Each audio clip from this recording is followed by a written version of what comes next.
Battle stations! Battle stations!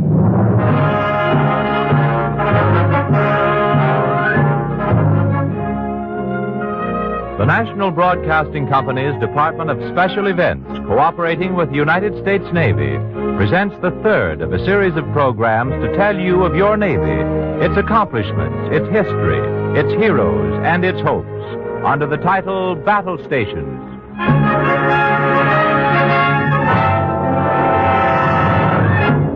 Tonight, the Navy's Air Arm.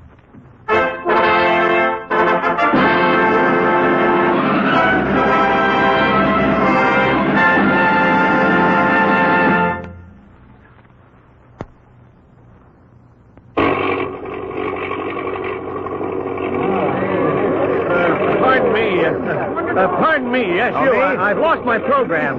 Would you tell me what these flying machines are to do? Why, sure. This is the missile dropping. The flyer will be competing to see which can drop his missile closest to the mark you see in the infield. Oh, thanks.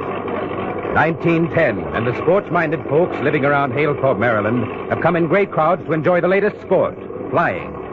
The flying man is stretching his wings, emerging from the chrysalis, and his daring has given sport a new thrill. What is the object of this event? Must they be at a certain height when the missile is dropped? Yeah, I believe that's it. This is a new event. A silent naval officer has followed the progress of the aviation meet with rapt attention. He does not join in the cheers of the crowd. His eyes are fixed not on the far reaches of this day's sky, but on the horizon, the future. Argosies of magic sails that Tennyson had described 68 years before. Airy navies grappling in the central blue had been the poet's prophetic words.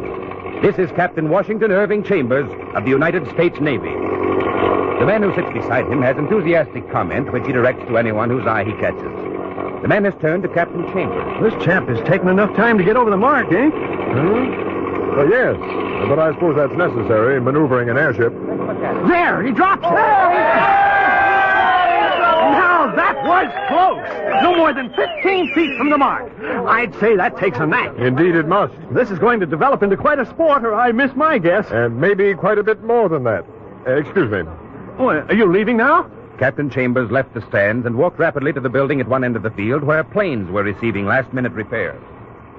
Pardon me, but could you tell me where I'll find Mr. Wright, Mr. Wilbur Wright? Oh, he ain't at the field now, but there's some of his troop of flyers about, sir. Would you know how I can reach him? Well, there's a telephone in the office. You can call him at it. Mr. Wright, this is Captain WWII Chambers. Hello, Captain. I've corresponded with you, if you'll remember. Yes, I remember. You're with the Navy. I'd like to talk with you again. That matter of launching an aircraft from aboard a fighting ship.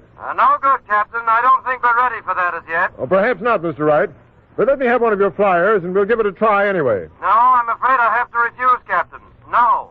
Each of Chambers' many arguments met with a no. Each successive refusal was spoken with greater finality.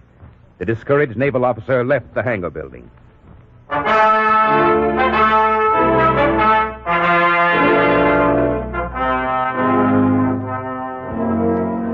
Gentlemen, the time is now.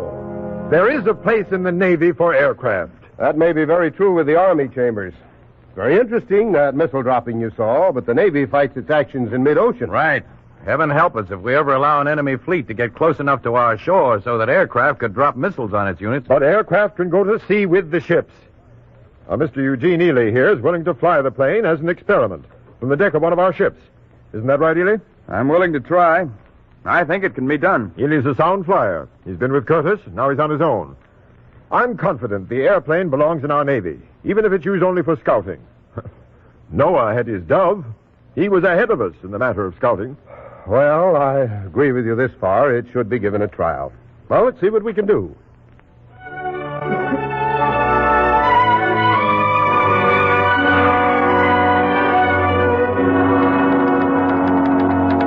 You sure this message is correct? Has it been verified? Yes, sir. I had it repeated. USS Birmingham proceed to Norfolk to be at disposal of Captain Chambers for aircraft launching experiment.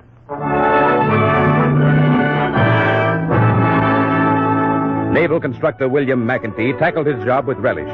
He had looked forward for months to this project. The platform he had designed sloped downward to the bow and hung out over the water, 37 feet from the surface. This is a hell of a Navy. If they want to keep us out of the sun, why don't they just rig up an awning? Anybody'd want to fly fly a flying machine off this is great. The men aren't quite as confident as you, Mr. Ely. So I hear. You seem to have done a very good job, McEntee. At least it seems that way to me. Well, 83 feet long. That won't give you a run of much more than 55 feet with your plane on the platform, Ely. Well, with the downslope to pick up speed, I think that'll be long enough. I'm ready, Captain Chambers. The 14th of November will be all right with me.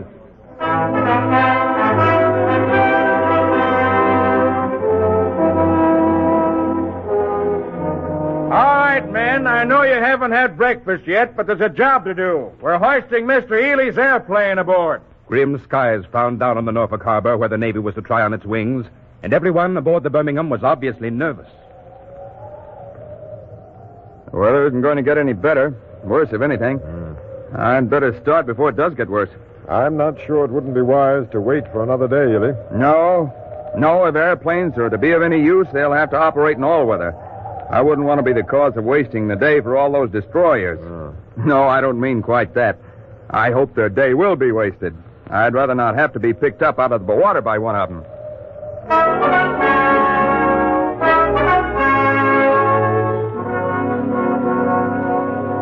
At 3 o'clock, Ely, wearing a life preserver, his cap turned around with the bill to the back, goggles over his eyes, climbed to his place in the aircraft.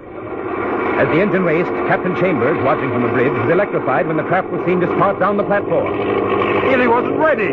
He didn't give the release signal. He just nodded to the mechanic. He hasn't enough speed. But it was too late to stop the plane, now rolling down the incline. Ely is seen to tense as the end of the platform nears and he feels no upward lift. Then the plane is plunging down, diving toward the swollen waters of the Chesapeake. He pulls back on the elevator and the craft quivers and begins to level off. The engine fights to pull the craft up above the chopping waves. Too late, for the wheels have touched the surface. Both tips of the propeller have knifed the water. The spray covers Ely. The craft's pulling up! It's over the water! It's flying!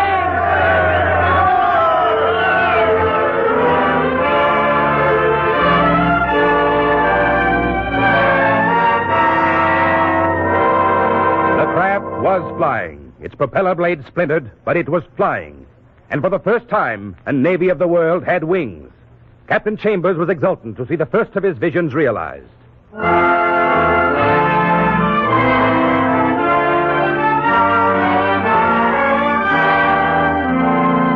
Every cruiser should be equipped with planes.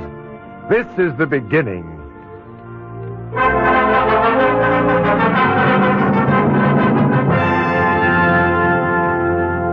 On this day, a sound reverberates. Wings over water.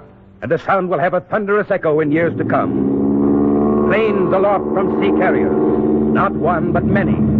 Today, this day in November 1910, the United States Navy has been given sharper eyes and a new striking force. But on this day, not all naval authorities agreed on the place of aviation in the Navy. But it was agreed that it might be well for the Navy to have at least one flyer. There it is, Ellison. Is it what you want? Here, don't you want to read the order? Oh, yes, sir. Thank you, sir. I'm to be trained to fly? The Navy Department has accepted Glenn Curtis's offer to teach one Navy man. You're the one, Lieutenant.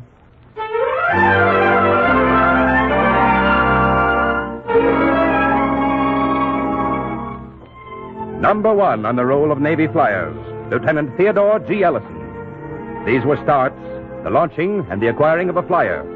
But resistance remained. Doubters were unconvinced.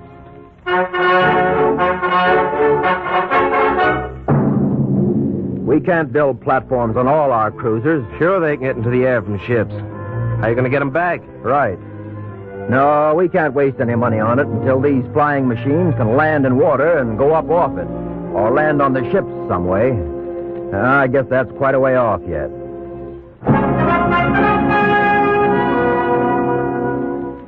Quite a way off? No. Chambers' vision went far beyond the initial success. He'd gone to Glenn Curtis with the plans he had made to fly a land plane onto a naval vessel. Well, the plan looks very feasible to me, Chambers. You say you've got permission to have the landing platform built? Yes, on the Pennsylvania. Pennsylvania will be in San Francisco this month. Ely's eager to have a try at it. Well, if you ask me, I think Ely's the right man. Yes, I'll say he is. A lot depends on the success of this experiment. Aviation in the service will be pushed quite a way along. It will end a lot of doubts.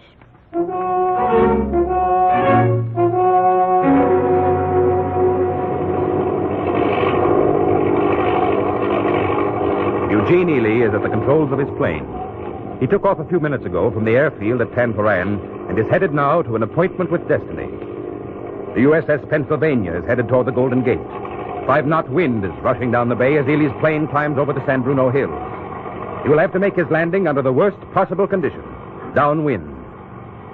He sees the 120-foot superstructure platform.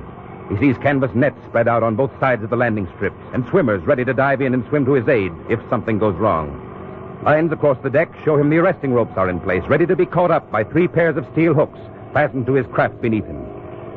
Well astern of the Pennsylvania, Ely turns toward his landing field, the smallest on which a landing had ever been attempted. Stand by! How does it look to you, Curtis? Well, the tailwind has shifted across the course, Captain.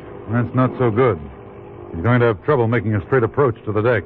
He seems to be steadying down, though. Yes, he has his eye on the center line. Those arresting lines aren't going to stop that craft at the speed it's going. He's got to catch one of the first of them, or he'll go into the barrier. Hey, look, he's pulling up. He'll clear the ramp. Good fly. He's setting down. He's picking up the arresting lines. The drag is doing it. The plane struggles with the drag of the pairs of 50-pound sandbags. Then, with 50 feet to spare, comes to a complete stop. The aircraft carrier has been born. The cosmic keels have been laid for the Lexington, Wasp, Saratoga, Hornet, Enterprise. The dozens of others that have carried, will carry, the Navy wings to victory. That night aboard the Pennsylvania.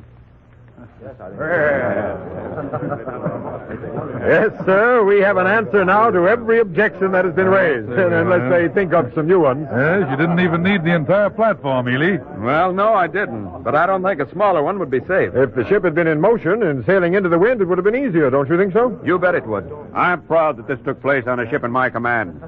This has made a believer out of me. Oh, I hope you mean that, Captain Pond. If you ever see my report on this, you'll know. Gentlemen, I'd say a toast is in order. You, Captain Chambers, this is your triumph. Yours and Ely's. Gentlemen, a toast to our healthy orphan, naval aviation.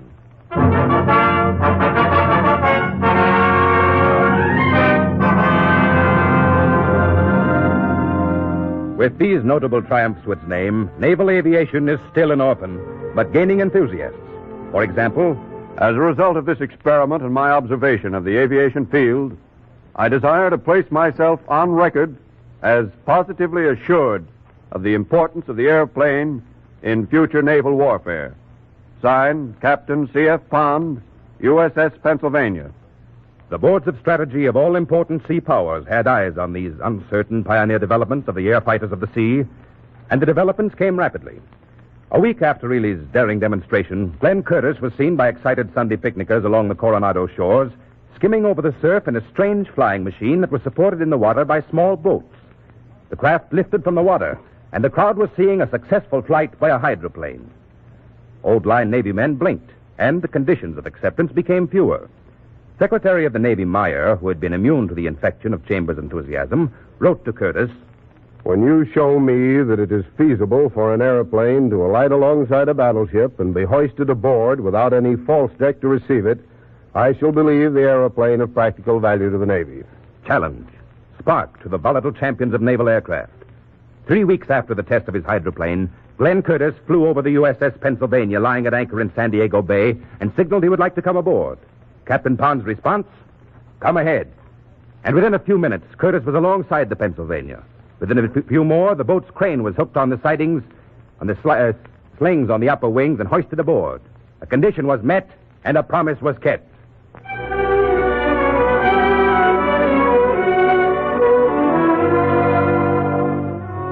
I had hoped for more. But with an appropriation of $25,000, we can be reasonably sure we'll have one aircraft for our one pilot.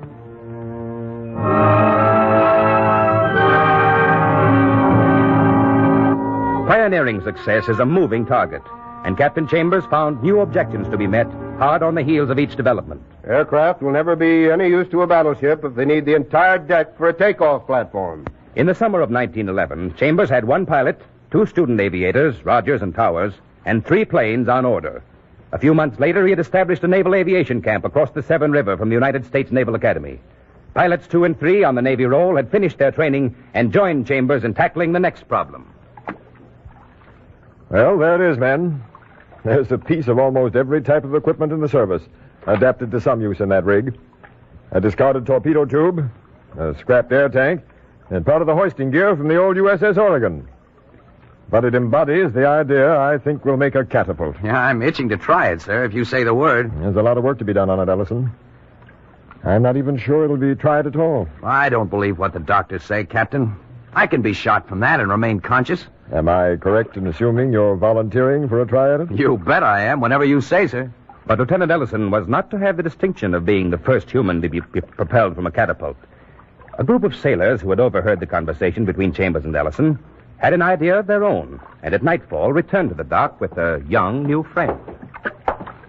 So your name's Bill, huh? Yes, sir. I hear you're quite an authority on the weather, Bill. Ain't that what you heard, Nix? Uh-huh. That's what I heard. Quite an authority. Gosh, I didn't know I had that reputation. Oh, you have? Yes, sir. What do you reckon the weather will be tomorrow? I guess fair. Here, sit on this, Bill. You can lean back comfortable. Thank you, sir, but I We'll just... be sitting beside you in just a minute, Bill. I want to have a private word with my friend first, though. Excuse us? Oh, yes, sir. Yes, sir. Reckon we ought to do it? I got a powerful hankering to know. He ain't sitting square in the middle of the catapult car. I'll fix that. Bill, you can be moving to the center of that thing you're sitting on so we can sit right down when we're through talking. If we're gonna, we gotta do it fast. Give me that air valve. You comfortable, Bill? Yes, sir. Real comfortable. I'm glad. Look at him go. Man, oh, man, he went like a bullet.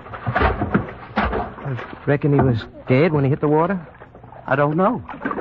What in the world happened? You all right, Bill? I'm wet. Wet, but undeniably alive and conscious. The unofficial experimenters paid for their foreknowledge with a hard night of work recovering the catapult car from the bottom and cleaning it. But the following morning, they exchanged knowing glances when, standing by the hydroplane mounted on the catapult, they overheard Captain Chambers' nervous words to Lieutenant Ellison.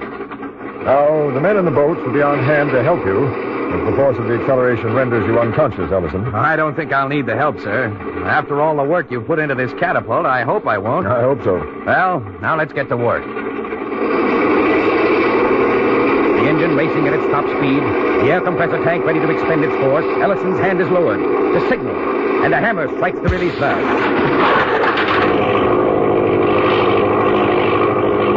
He's conscious, sir. He's fighting with the elevator. The force wind's catching the craft, but he's conscious. The catapult will work. He's conscious, Texas. Uh-huh. He sure is. Surprised? Uh-huh. You bet I am. The takeoff from a catapult proved the principle. The last objection to aircraft taking a place on men of war was pushed aside, and the time had come for aviation to take an authorized place in the United States Navy. The appointments to the Board of Aeronautics. Your signature is required, Mr. Roosevelt. Franklin Roosevelt's signature put a Board of Aeronautics to work drawing up comprehensive plans for the organization of a naval aeronautics service, and the air arm had become an official part of the United States Navy. With the coming of the First World War, the air arm faced 1,000 new problems, some of which were solved in action, some posed for later solution. At the war's end, the Navy's newcomer looked back on a short but important record of advance. Advance with one alarming failure. A German U-boat had surfaced one Sunday morning off Cape Cod, and in sight of land started firing shells into a tug-drawn group of barges. A hurried call was made to the nearby naval air station. The flying boat pilots had had many alarms. All had proved to be false reports. This time, as the HS boat swept down along the shore, a U-boat was sighted, making hasty preparations to dive. Good Lord, it is a submarine. Yeah, and is this going to be easy? It's up to you. The mechanic worked his way out on the wing to the bomb racks. Lying flat, he reached under the wing and released a bomb. Straight for the bow of the sub. 200 pounds of TNT. Oh, a dud. I hit a square and the bomb was a dud. That was the last hit scored by the flying boats. The problem of accuracy in bomb dropping was one that would not be solved until after the war. But it was solved.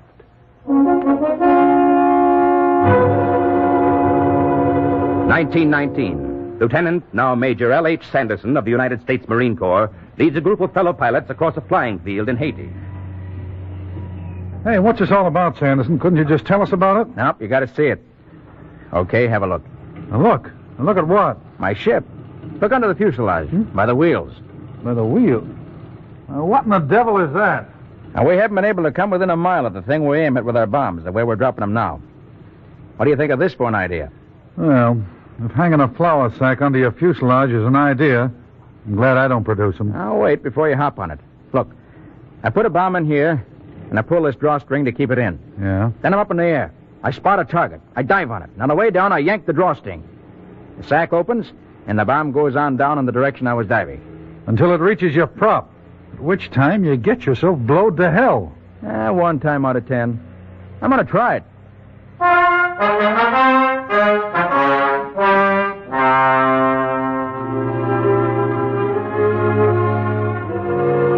One to 10 was good odds to a man who pioneered in combat flying techniques. The trial was a success, and dive bombing was born, and a sound was heard that was amplified in the years to come.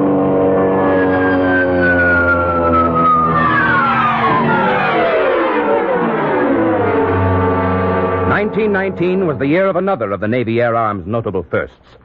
Aviation had reached the stage in which an air crossing of the Atlantic was believed possible, and enthusiasts on both sides of the ocean were eager to be the first to accomplish the feat. 3 British teams of flyers were already at St. John's, Newfoundland, preparing for transatlantic attempts. When the Navy's veteran pilots saw the first of 4 planes on order, the NC-1, the challenge fairly cried for acceptance. Commander Jack Towers' breath suspended when he opened and read an order. Special duty, report to Rockaway Beach, proposed transatlantic flight.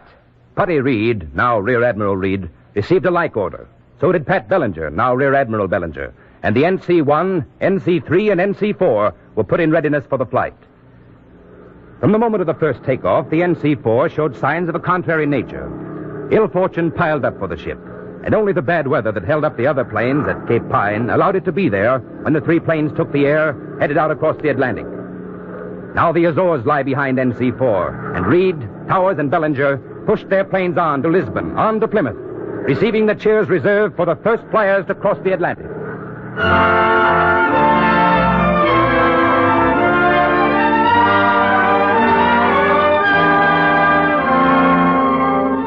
1943 sees Navy flying boats almost daily crossing the Atlantic with dispatches, medical supplies. Perhaps it was one of the things envisioned by Captain Washington Irving Chambers as he sat watching an air meet in Halethorpe, Maryland, that day in 1910. He had dreamed of navies of the air, but he could not have foreseen all that came about. December 6th, 1941. The aircraft carrier USS Enterprise had been on a secret mission for several months. Weather had delayed it. So instead of arriving on Saturday as had been expected, the planes of Scouting Squadron 6, now warming motors on the flight deck, will be in Sunday morning. The crews of Squadron 6 await the takeoff with eagerness. Gosh, you're as fed up as I am, Mr. Clark. I can certainly use that nice juicy leave. You can say that again for me, mister. I've got radio cauliflower ears. That's what I got. How much leave you reckon you're gonna get? Long enough. Hope it'll be 5 months. That don't seem too long to me after a 4-year tour of duty. Say, this may be our last flight together. Hope not, though. You're a swell rear seat man. Make it good. You've been real nice about keeping me out of the drink. Got so I'd like keeping dry. Oh, your radio check's okay, sir. The plane handlers moved the sleek ships with precision to the line. Precision was an Enterprise watchword. The nation was at peace, but Scout Squadron 6 carried out each maneuver with battle briskness. Section 4, up. Section 4. Pilot looks to his rear seat man, grins, winks. This is the last one for a while, the wink says. A flash of color, the signal, and the plane, 31 years, 1 month away in time, 6,000 miles away in distance from Ely's, plunged from the Birmingham's deck. This plane rises smoothly, evenly. There's power to spare. Scout Squadron 6 is making a historic flight. 18 of its planes soar into a sky of peace, to come down, some of them in flames, an hour later as they come into Pearl Harbor, as the Japanese Air Force is striking its first treacherous blow, December 7th, 1941.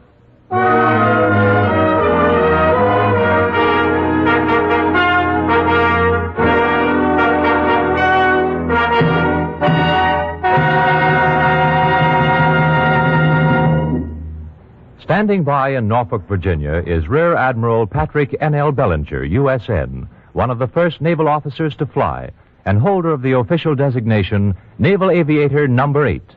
Today, Rear Admiral Bellinger, truly a pioneer in naval aviation, is Commander Air Force Atlantic Fleet and is concerned with anti-submarine warfare in the Atlantic. He speaks to you from Norfolk.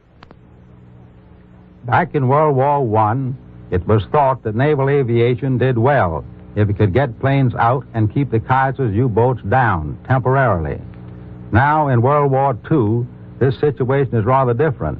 We're definitely not satisfied unless we can get the U-boats down, not temporarily, but permanently. 30-odd years ago, in the experimental piano wire and glue stage, naval aviation got scant attention, but it has grown in that short time to one of the major striking forces in the fleet. Everyone who has contributed to this new and powerful weapon in the factories or in the laboratories, in the air or on the ground, can be proud of what naval planes have done all over the world and what they are doing now in the Pacific. For out there, naval aviation is playing a tremendous part in the gathering offensive against Japan. The men who fight from the flat tops are proving the wisdom of that American investment of sweat, money, and material. Here in the Atlantic area, which happens to be my bailiwick, our planes and crews have been assigned a tough job, and they're doing it better as each week goes by. I do not minimize the number of enemy submarines still at large, nor the resourcefulness and determination of the enemy. One good month of U-boat sinkings does not mean that he is licked, but there has been a huge drop in merchant vessel losses since 1942. The number of U-boats permanently berthed on the bottom continues to increase. You have heard recently how planes from an escort carrier, called simply Carrier B for the time being, scored 2 sunk and 8 probables out of 11 attacks within a few days. There are several other escort carriers which have not come home empty-handed. That goes for patrol bombers and blimps as well. There are no parts of the ocean now which are safe for enemy submarines. No places that cannot be reached either by patrol bombers of all types, escort carrier planes, or blimps. To a large extent, the planes from our bases encircling the Atlantic have driven the U-boats far out to sea, and in deep water, our escort carriers, acting in close cooperation with surface ships, are getting convoys through. That is our big job, to get the men and materials across. Naval aviation was a decisive factor in safeguarding the deliveries that made the victories of Tunisia and Sicily possible, and it will be until the challenge of the U-boat is permanently licked. Thank you, Admiral Bellinger.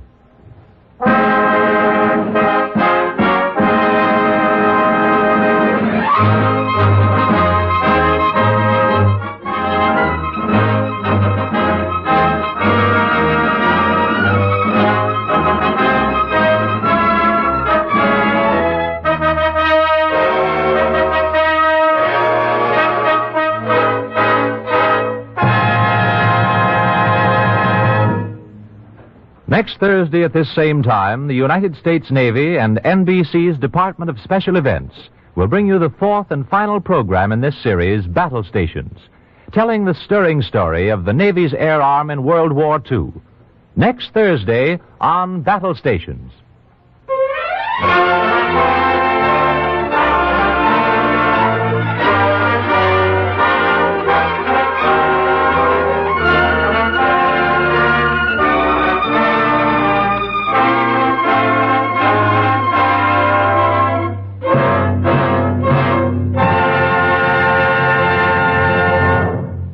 This script was written by Charles Gussman. The music was composed, scored, and directed by Leo Kempinski, and the production was under the direction of Joseph Mansfield. This program came to you from Norfolk and New York. This is the National Broadcasting Company.